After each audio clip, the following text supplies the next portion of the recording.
Hello and welcome to Lovneesh sir की class. आज की ये शिक्षा निदेशालय राष्ट्रीय राजधानी क्षेत्र दिल्ली की वर्कशीट नंबर 32 जो कि कक्षा 10वीं के विद्यार्थियों के लिए है, यह ली गई है सामाजिक विज्ञान के इतिहास विषय से और पाठ है यूरोप में राष्ट्रवाद का उदय। और यह भी पिछली वर्कशीट की तरह ही आज भी ये एक कंटिन्यूशन वर्कशीट है, यानी इसी लेसन के बारे में हम पिछली वर्कशीट से पढ़ते चले आ रहे हैं। तो जैसे कि हमने पिछली वर्कशीट्स में ये पढ़ा था कि किस किस तरह से यूरोप में राष्ट्रवाद का उदय हो रहा था, यूरोप के बहुत सारे देशों में राष्ट्रवाद का उदय हो रहा था। और यह जो चिंगारी राष्ट्रवाद की जो शुरुआत हुई थी जिसकी, वो हुई थी फ्रांस की क्रांति से। फिर धीरे धीरे वहाँ पर लोगों का शासन भी आया, लेकिन नेपोलियन आ गया। नेपोलियन के बाद फिर से एक बार तानाशाही और राजतंत्र ने अपनी जड़ें जमा दी। लेकिन जो नेपोलियन था उसने क्या किया कि आसपास के जितने भी राज्य थे उन सबको अपने कब्जे में ले लिया। फिर जब 1814 में नेपोलियन की हार हो गई तो उसके बाद से फिर दोबारा से जो जितने भी आसपास के देश थे वहाँ पर राजतंत्र फिर दोबारा से अपनी जड़ें जमाना राजतंत्र ने शुरू कर दिया और लगभग 1848 तक यही सिलसिला चला। इस बीच 1815 में वियना की संधि भी हुई, जिसमें धीरे धीरे हर देश में राजतंत्र को ही स्थापित करना उसका उद्देश्य था, यानी रूढ़िवादिता को बढ़ावा देना। फिर लेकिन ये जो व्यवस्था है वो ज़्यादा दिन तक नहीं चलती, कहीं ना कहीं लोग इसका विरोध करते हैं और धीरे धीरे यूरोप के हर देश में राष्ट्रवाद की भावना जोरों से पनपने लगी और लोग लोकतंत्र की कामना करने लगे। आज की इस वर्कशीट में भी हम ब्रिटेन में राष्ट्रवाद के बारे में पढ़ेंगे, यूनान की क्रांति और बाल्कन क्षेत्र में किस तरह से लोगों ने विरोध किया राजतंत्र का, क्योंकि वहाँ तो बहुत सारे देशों का कब्जा था। तो इसके बारे में आज हम इस वर्कशीट में समझेंगे। तो चलिए शुरुआत करते हैं मेरे साथ और समझने की कोशिश करते हैं। तो सबसे पहले जिस टॉपिक के बारे में हम समझने की कोशिश कर रहे हैं वह है ब्रिटेन में राष्ट्रवाद। तो ब्रिटेन में राष्ट्रवाद किसी उथल पुथल या क्रांति का परिणाम नहीं, अपितु एक लंबी चलने वाली प्रक्रिया का परिणाम था। यानी जो वहाँ पर राष्ट्रवाद पैदा हुआ वो किसी क्रांति की वजह से नहीं हुआ था, बल्कि बहुत सारी ऐसी घटनाएं हो रही थी जिनसे धीरे धीरे राष्ट्रवाद की भावना पनप रही थी। जैसे सबसे पहले 18वीं शताब्दी से पूर्व ब्रिटेन एक राष्ट्र राज्य नहीं था, बल्कि वहाँ पर राजतंत्र था। 18वीं शताब्दी का मतलब 1700 से 1799 तक। फिर इसके बाद आंग्ल राष्ट्र ने अपनी शक्ति में विस्तार के साथ अन्य राष्ट्रों व द्वीप समूह पर विस्तार आरंभ किया।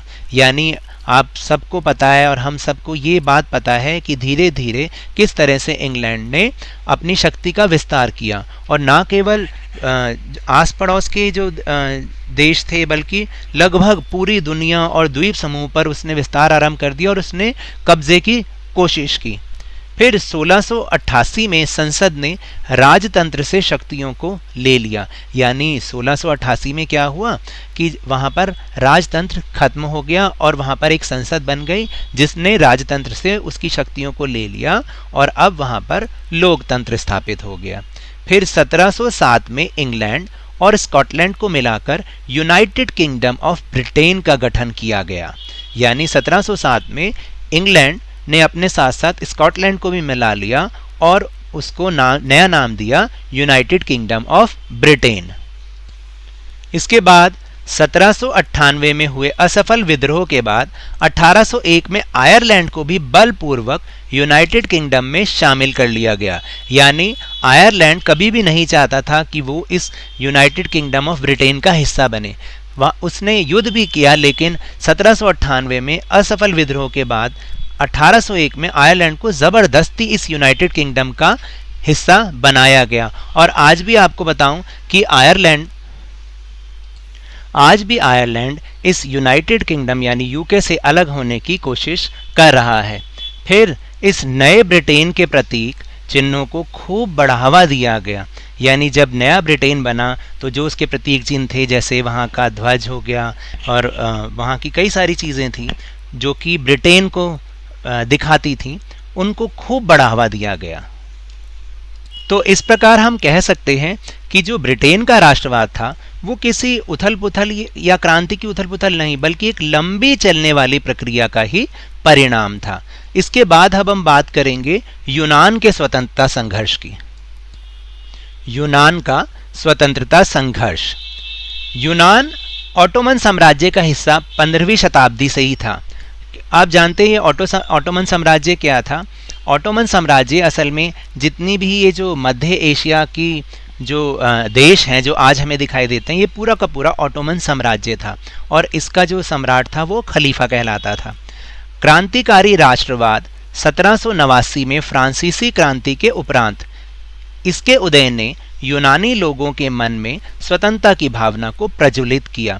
यानी जैसे जैसे लोगों को ये पता चलता गया कि फ्रांस में लोगों ने क्रांति की है और वहाँ पर लोकतंत्र स्थापित करने की एक कोशिश की है, वैसे वैसे ये खबर जब दूसरे देशों में मिली तो उन लोगों के मन में भी लोकतंत्र की भावना पनपने लगी और यही परिणाम था कि यूनान में भी लोगों के मन में अब स्वतंत्रता की भावना पैदा होनी शुरू हो गई। 1821 से वहाँ स्वतंत्रता के लिए संघर्ष शुरू हो गया और यूनान के लोगों को निर्वासन में रह रहे यूनानियों के साथ साथ पश्चिमी यूरोप के भी लोगों का समर्थन मिला। यानी यूनान के लोगों का तो समर्थन मिला ही मिला इस क्रांति को, इस स्वतंत्रता को, और बल्कि जो निर्वासन में रह रहे हैं इसका मतलब है कि जो बाहर देश से बाहर यूनानी लोग रह रहे थे उन लोगों का भी साथ मिला और साथ में जो पश्चिमी यूरोप के देश हैं जहाँ पर धीरे धीरे लोग ये चाह रहे थे कि इस तरह से इन यूनानियों को सारे जो पश्चिमी यूरोप के देश थे और बहुत सारे लोगों का समर्थन मिला। विभिन्न कवियों और कलाकारों ने भी स्वतंत्रता के लिए जनमत निर्माण में अपनी महत्वपूर्ण भूमिका निभाई। देखिए कि ना केवल जो और लोग थे जैसे सामान्य जन थे, इनके साथ साथ जो कवि और कलाकार भी थे उन्होंने भी इस स्वतंत्रता के लिए जो जनमत निर्माण यानी लोगों में भावना पैदा करने के लिए अपनी महत्वपूर्ण भूमिका निभाई। और इसमें जो सबसे महत्वपूर्ण भूमिका थी वो थी अंग्रेजी के कवि लॉर्ड बायरन। धनराशि एकत्र उन्होंने की और वह युद्ध के लिए भी गए जहां 1824 में बुखार से उनकी मृत्यु हो गई। देखिए उनकी तो यही कामना थी कि वो भी अपनी कुछ हिस्सा इसमें दें यूनान के स्वतंत्रता संघर्ष में, लेकिन शायद किस्मत ने उनका साथ नहीं दिया। उन्होंने धनराशि एकत्र की ताकि उनको जो यूनान की जो सेना है उसको सहायता पहुंचाई जा सके और वो युद्ध के लिए लड़ने भी गए, लेकिन 1824 में बुखार से उनकी मृत्यु हो गई। फिर 1832 में कुस्तुनतुनिया की संधि ने यूनान को एक स्वतंत्र राज्य के रूप में मान्यता प्रदान की और इस तरह से उनकी ये सब जो कोशिशें थी कामयाब हुई और 1832 में कुस्तुनतुनिया की संधि हुई जिसने यूनान को एक स्वतंत्र राष्ट्र के रूप में मान्यता प्रदान की। देखिए जो नेक्स्ट टॉपिक है वो बहुत ही ज़्यादा इम्पॉर्टेंट है, most important topic of this lesson, वो है बाल्कन समस्या। और इस पर प्रश्न बोर्ड की परीक्षा में ज़रूर आता है। तो चलिए अब हम अपने टॉपिक को समझने का प्रयास करते हैं।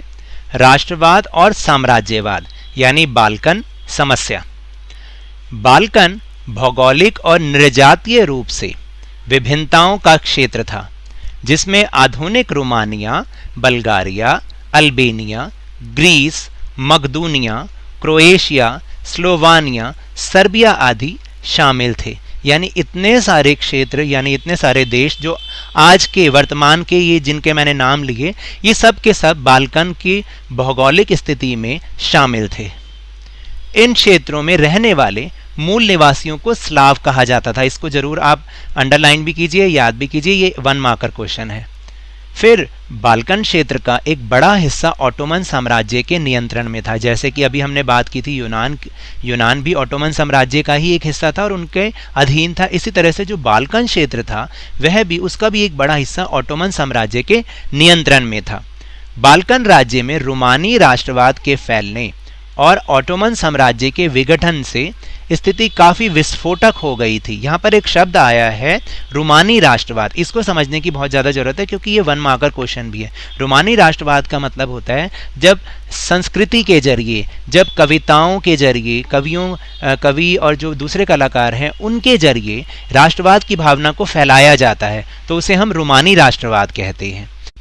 तो इस प्रकार से कि जैसे जैसे रोमानी राष्ट्रवाद इस बाल्कन राज्य में, बाल्कन साम्राज्य में फैलता चला गया और धीरे धीरे ऑटोमन साम्राज्य भी टूटता चला गया, तो इस स्थिति से जो जो परिस्थितियां थी वो काफ़ी विस्फोटक हो गई, यानी लोग जो है बहुत ज़्यादा विरोध करने लग गए।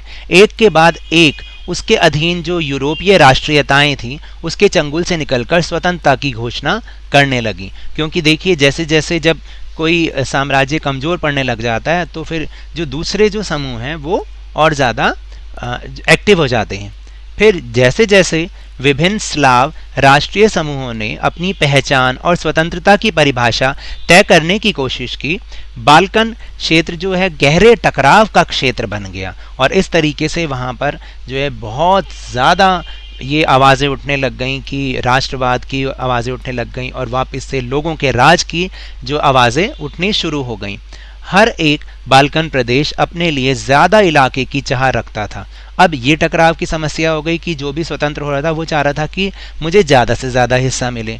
फिर इस समय जो यूरोपीय शक्तियों के बीच इस क्षेत्र पर कब्जा जमाने के लिए यूरोपीय शक्तियों के मध्य ज़बरदस्त प्रतिस्पर्धा रही और जो यूरोपीय शक्तियाँ थी, जो बड़ी बड़ी शक्तियाँ थी जैसे कि फ्रांस, जैसे कि ब्रिटेन, उनमें भी जो है आपस में टकराव पैदा होना शुरू हो गया क्योंकि वो लोग चाह रहे थे कि ज़्यादा से ज़्यादा बाल्कन क्षेत्रों पे कब्जा किया जाए ताकि वहाँ पर व्यापार बहुत आराम से किया जा सके और जिससे उन्हें बहुत ज़्यादा लाभ हो। फिर यह समस्या और ज़्यादा गहराती चली गई जिसके कारण यहाँ पर विभिन्न युद्ध भी हुए और जिसकी परिणति प्रथम विश्व युद्ध के रूप में हुई। यानी कहने का मतलब ये है कि लोग तो टकरा ही रहे थे आपस में, जो नए बाल्कन जो क्षेत्र जब अलग अलग हो रहे थे वो तो आपस में टकरा ही रहे थे कि ताकि उनको ज़्यादा से ज़्यादा हिस्सा मिले रहने के लिए, लेकिन जो उन्हें अपने अधीन करना चाह रहे थे, जो वहाँ पर कब्जा करने चाह रही थी बड़ी बड़ी यूरोपीय शक्तियाँ, उनमें भी टकराव पैदा हो गया। इसलिए ये जो बाल्कन क्षेत्र है बहुत इम्पॉर्टेंट था और वो तनाव का भी क्षेत्र बन गया और वहाँ पर बहुत सारे युद्ध हुए जिसका परिणाम विश्व युद्ध के रूप में हुआ। तो ये थे हमारी वर्कशीट के टॉपिक्स। अब चलिए चलते हैं अपने प्रश्नोत्तर की ओर। पहला प्रश्न है, यदि आप कवि लॉर्ड बायरन की जगह होते तो यूनान के स्वतंत्रता संघर्ष में किस प्रकार की भूमिका निभाते? तो देखिए ये तो एक एप्लीकेशन वाला क्वेश्चन है कि मतलब आपको खुद सोचना है कि आप क्या कर सकते थे अगर आप उन कवि की जगह होते, जैसे अभी हमने ऊपर बात की थी। तो क्योंकि मैं एक शिक्षक हूं तो मैंने अपने हिसाब से ये प्रश्न का उत्तर लिखा है, आप इसको अपने हिसाब से लिख सकते हैं कि जैसे कि कवि लॉर्ड बायरन की जगह यदि मैं होता तो मैं एक शिक्षक होने के नाते सबसे पहले अपने विद्यार्थियों में स्वतंत्रता की भावना को जगाता, उन्हें गुलाम होने के नुकसान के बारे में बताता। इसके अलावा मैं सैनिकों की कई तरीके से मदद करता, जैसे उनके लिए चंदा इकट्ठा करना ताकि वे अधिक से अधिक हथियार खरीद सकें। इसके अलावा लोगों से अपील करता कि वह जिस तरह से भी हो सके सेना की मदद करें, जैसे भोजन से और या स्वास्थ्य सेवाएं प्रदान करके, या फिर स्वैच्छिक रूप से सेना में भर्ती होने के लिए भी मैं लोगों को जागृत करता। फिर दूसरा प्रश्न है कि ब्रिटेन का राष्ट्रवाद किसी उथल पुथल या क्रांति का नहीं अपितु एक लंबी चलने वाली प्रक्रिया का परिणाम था, विवेचना कीजिए। तो इसके बारे में हमने ऊपर पढ़ा भी है, अब मैं आपको यहाँ पर फिर से एक बार डिस्कस कर देता हूँ कि जब सबसे जो पहला पॉइंट है वो ये है कि 18वीं शताब्दी से पूर्व ब्रिटेन एक राष्ट्र राज्य नहीं था। दूसरा, आंग्ल राष्ट्र ने अपनी शक्ति में विस्तार के साथ साथ अन्य राष्ट्रों में द्वीप समूहों पर भी विस्तार आरंभ कर दिया। ये आंग्ल का मतलब यहाँ पर इंग्लिश होता है, इंग्लिश को हिंदी में हम आंग्ल कहते हैं। 1688 में संसद ने राजतंत्र से शक्तियों को ले लिया। फिर 1707 की बात करें तो 1707 में इंग्लैंड और स्कॉटलैंड को मिलाकर यूनाइटेड किंगडम ऑफ ब्रिटेन का गठन किया गया। फिर फिफ्थ पॉइंट है कि 1798 में हुए असफल विद्रोह के बाद 1801 में आयरलैंड को भी बलपूर्वक यूनाइटेड किंगडम में शामिल कर दिया गया। और फिर जो सिक्स्थ पॉइंट है वो है कि नए ब्रिटेन के प्रतीक चिन्हों खूब बढ़ावा दिया गया। तो इस प्रकार हम कह सकते हैं कि ब्रिटेन का राष्ट्रवाद किसी उथल पुथल या क्रांति का परिणाम नहीं, अपितु एक लंबी चलने वाली प्रक्रिया का परिणाम था। फिर तीसरा प्रश्न है कि बाल्कन राज्यों की स्थिति पर एक संक्षिप्त नोट लिखिए। तो बाल्कन भौगोलिक एवं निर्जातीय रूप से विभिन्नताओं का क्षेत्र था, जिसमें आधुनिक रोमानिया, बुल्गारिया, अल्बानिया, ग्रीस, मकदूनिया, क्रोएशिया, स्लोवानिया और सर्बिया आदि जो क्षेत्र थे वो शामिल थे। इन क्षेत्रों में रहने वाले मूल निवासियों को स्लाव कहा जाता था। बाल्कन क्षेत्र का एक बड़ा हिस्सा ऑटोमन साम्राज्य के नियंत्रण में था। तो हमें इसमें केवल इतना ही लिखना है और ये सारा का सारा आपकी वर्कशीट में बहुत आराम से मिल जाएगा।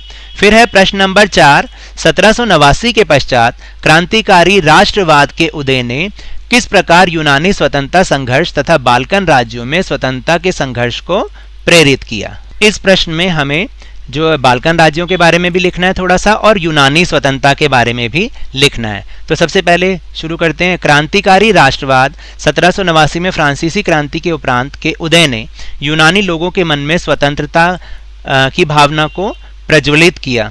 1821 से वहां स्वतंत्रता के लिए संघर्ष शुरू हुआ। यूनान के लोगों को निर्वासन में रह रहे यूनानियों के साथ साथ पश्चिमी यूरोप के लोगों का भी समर्थन मिला। फिर इसके बाद हमें बाल्कन क्षेत्र का लिखना है कि बाल्कन क्षेत्र का एक बड़ा हिस्सा ऑटोमन साम्राज्य के नियंत्रण में था। बाल्कन राज्य में रूमानी राष्ट्रवाद के फैलने और ऑटोमन साम्राज्य के विघटन से स्थिति काफी विस्फोटक हो गई और एक के बाद एक उसके अधीन जो यूरोपीय राष्ट्रीयताएं थीं उसके चंगुल से निकलकर स्वतंत्रता की घोषणा करने लगी। फिर जैसे जैसे विभिन्न स्लाव राष्ट्रीय समूहों ने अपनी पहचान और स्वतंत्रता की परिभाषा तय करने की कोशिश की, बाल्कन क्षेत्र गहरे टकराव का क्षेत्र बन गए। तो ये तो थी आज की वर्कशीट। अगर मेरे इस तरह समझाने से अब आपको समझ में आने लगा है तो इस चैनल और वीडियो को लाइक कीजिए, शेयर कीजिए और अगर नए हैं तो सब्सक्राइब भी कीजिए। लेकिन याद रखिएगा, घर से बाहर निकलते समय मास्क अवश्य लगाएं और जब भी आपकी बारी आए कोरोना का टीकाकरण जरूर करवाएं, क्योंकि कोरोना को हराना है और जिंदगी को एक बार फिर से सुहाना बनाना है। इसी उम्मीद के साथ बहुत बहुत धन्यवाद।